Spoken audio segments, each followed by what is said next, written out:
Alright, this probably isn't the best setup, but we're just gonna go with it. So today I'm going to be telling you most things that people don't know about tattoos. So my goal for you today is to enlighten you about the world of tattoos and just to further your knowledge about tattoos by looking at the history and more things about them. So back when I was in high school, almost every single person I knew once they turned 18 they got a tattoo, and I just really never understood why. And I just kind of thought it was stupid, like rebellious, like, oh, once you're 18, like, you can do that, whatever. But I never really looked into it. And my sister was one of those people. So she got her first tattoo at 16, which is super young. But she's been getting tattooed ever since. And I just always wondered why. So one day I asked her, why do you have all your tattoos, you know?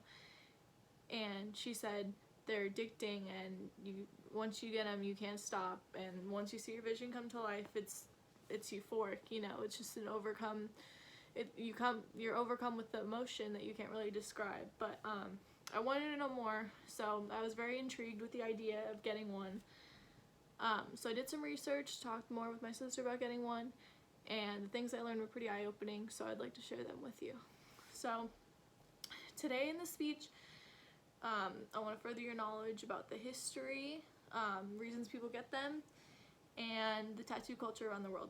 So to start off, we will be exploring the history of tattoos, then moving into the reasons why people get them, and lastly looking at the culture around the world. So the oldest evidence of tattoos is said to be found on a mummy named Otzi, I believe, from the Alps, dating back to the 4th or 5th millennium. And that came from the very long and fascinating history of tattoos from an article of 2019. They were used as healing methods or religious worship, which could either mark your status in society or be used as punishment.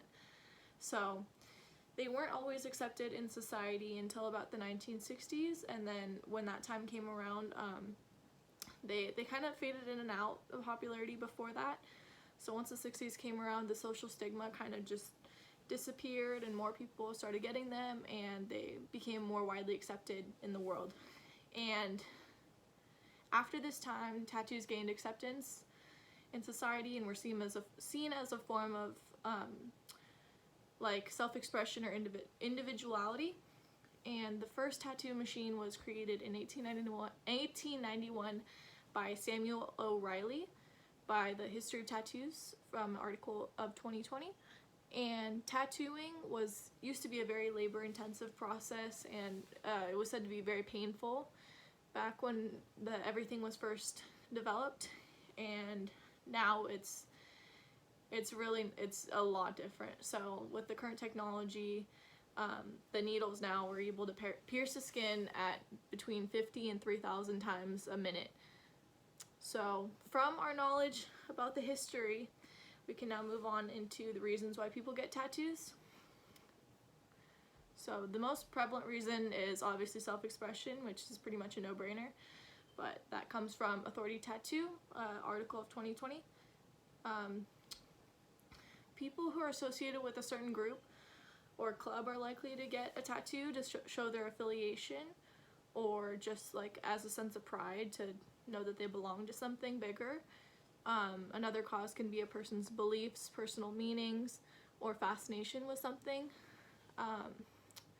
Others receive tattoos to rebel, defy cultural norms, push family expectations, push professional envelopes, stuff like that.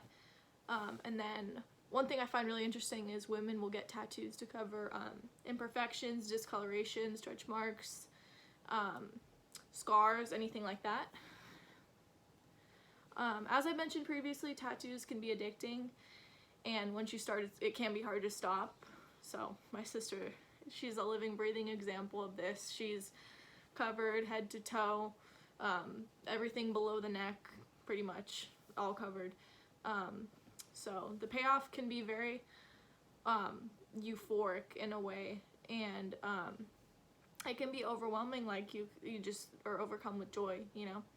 And seeing your vision come to life in a beautiful form of art can be such a rewarding and positive experience for people. So that is kind of like, it's just the feeling that people like when they get a tattoo.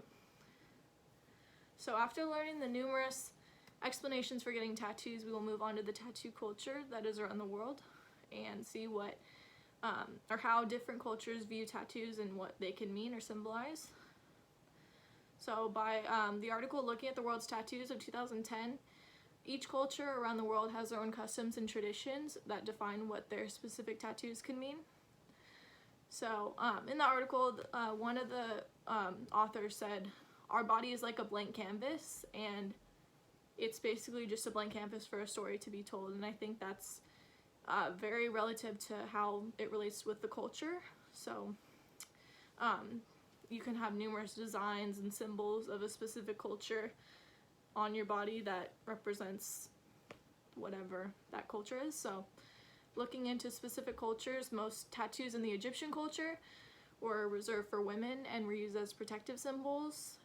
In the Buddhist culture, many individuals would get a tattoo of the mandala, which depicts the universe, eternity, and complexion. And in India, henna tattoos were a long-time marriage ritual.